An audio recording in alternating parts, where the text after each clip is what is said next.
घर के आंगन में मांगीलाल खाट बिछा के लेटा था। शाम होने वाली थी। दिन भर के थके हुए थे। थोड़ा सा आराम कर रहा था। पास ही में उसका लड़का गोलू खेल रहा था। गोलू, जरा पेट तो खुजला दे, चुभ रहा है बेटा, मांगीलाल ने कहा। और गोलू खेल बंद करके अपने पिताजी की खाट पर आके बैठ गया और पेट खुजलाने लगा। गोलू 10-12 साल का होगा। पढ़ने लिखने में बड़ा होशियार लड़का था। वह बहुत ही जिज्ञासु प्रवृत्ति का था। पेट खुजला रहा था कि अपने पिताजी से ही सवाल करने लगा। पिताजी, ये आपके शरीर का रंग सफेद और काला क्यों है? बेटा, सर्दी गर्मी में काम करते हैं जिससे शरीर जल गया है।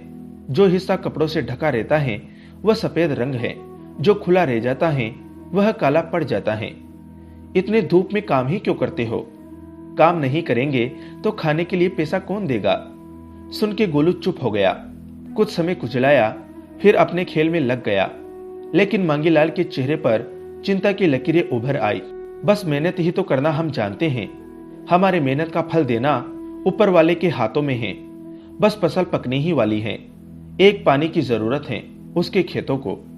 आधा 1 घंटा बदरा बरस देते तो उसकी चिंता दूर हो जाती। सोच ही रहा था कि अचानक बादलों की गड़गड़ाहट सुनाई दी।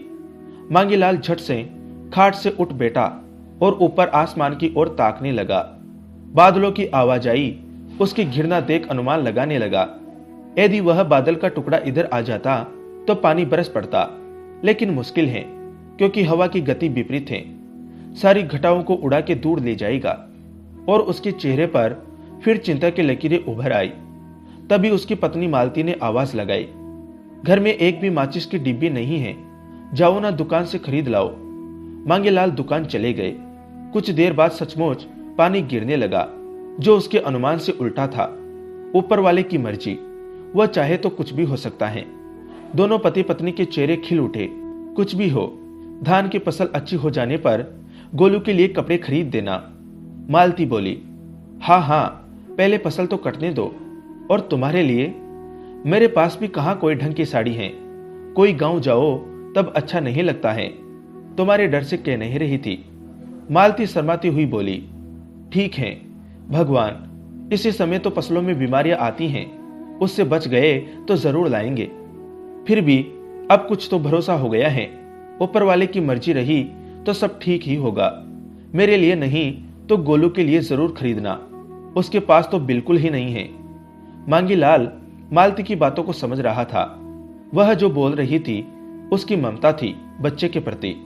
उसके पास भी तो ढंग की साड़ी नहीं है। धान की फसल तो उम्मीद के मुताबिक ही हुई थी। कीड़ों मकोड़ों के प्रकोप से नुकसान नहीं हुआ। कुछ दिन फसल घर में रखने के बाद मांगीलाल उसे मंडी ले जाने की तैयारी करने लगा। कुछ धान खाने के लिए रखा, बाकी को गांव की ही पिकअप में लोड करवाया। मंडी गांव से 30 किलोमीटर दूर थी। गाड़ी को देखकर गोलू जिद करने लगा कि मैं भी जाऊंगा। मांगीलाल मना कर रहे थे, जिसे देखकर मालती ने कहा, ले जाऊं ना, गाड़ी में ही तो बैठ के जाना है, वापसी में बस से ही तो आओगे। मांगीलाल भी तैयार हो गया। चलो, भूख लगेगी तो मत रोना, वहां बहुत देर में खाना मिलता है। गोलू ने कुछ ना कहा, साथ में चले गए। मंडी में धान की ढेरियां ही ढेरियां थी। व्यापारी आते, फसल को देखते और बोली लगाते हुए चले जाते। व्यापारियों के हिसाब से फसल की कीमत तय होती है। किसान चुपचाप देखते हैं, अपनी ही मेहनत का दाम लगा नहीं सकते हैं। कितना असहाय होते हैं किसान। सभी की फसलों की बोली लग गई, लेकिन मांगीलाल की फसल का रंग अच्छा नहीं था, इसलिए अभी कोई खरीदार नहीं आया था। फिर भी कुछ देर बाद औने पौने दामों से बिक गए। पैसे भी मिल गए। कुछ खरीदारी भी करनी है और उस शहर के बाजार की ओर आ गए। गोलू को नाश्ता करवाया और कपड़े की दुकान पर जाकर कपड़ा दिखाने के लिए कहा, यह रंग कैसा रहेगा गोलू? अच्छा है। मांगीलाल जब कीमत पूछा तो मुंह उतर गया। बहुत ज्यादा है, कम नहीं होगा? एक दाम है, इससे सस्ता आपको कहीं नहीं मिलेगा, दुकानदार ने कहा। लेकिन मांगीलाल के लिए बहुत महंगा था। वह चुपचाप दुकान से निकल गया। इस दुकान से उस दुकान घूमकर कीमत पूछ रहे थे। तब गोलू ने कहा, पिताजी, हम लोग कोई भी सामान को अपनी कीमत पर क्यों नहीं खरीद सकते हैं, जबकि हमारे धान को तो वह लोग मंडी वाले खुद ही कीमत लगाए थे। जिसे आपने चुपचाप दे दिया था। कुछ भी अपने हिसाब से भाव नहीं रखे। वहां का नियम अलग है बेटा, यहाँ का अलग है। ये नियम अलग अलग क्यों हैं? जिसे सुनकर मांगेलाल कुछ नहीं कह सका, चुप हो गए। बस इतना ही कहा कि बड़े होकर सब समझ जाओगे। लेकिन खुद से ही पूछने लगे, हम लोग किसी चीज की कीमत क्यों नहीं लगा सकते हैं? सोचते सोचते चलने लगे, किंतु सवाल का जवाब नहीं ढूंढ पाया। आखिरकार एक दुकान में उसे सस्ता कपड़ा मिल ही गया। कपड़ा भी अच्छा था। गोलू भी खुश हुआ, उसी ने पसंद किया था। मालती के लिए साड़ी खरीदी और घर के लिए निकल पड़े। जब घर पहुंचे तो गोलू अपने नए कपड़े को पहनकर अपनी माँ को दिखाता और पूछता, अच्छा है ना माँ? हाँ बेटा, खूब जच रहा है तुम्हें। मालती भी अपनी साड़ी को निकाल के देखने लगी।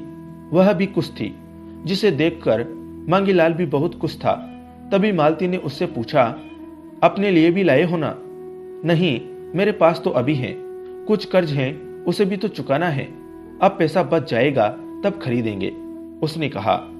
मालती चुप हो गई और सोचने लगी कि एक किसान के जीवन में खुशियां ज्यादा ठहरती नहीं। मांगीलाल से कर्ज के बारे में पूछने लगी।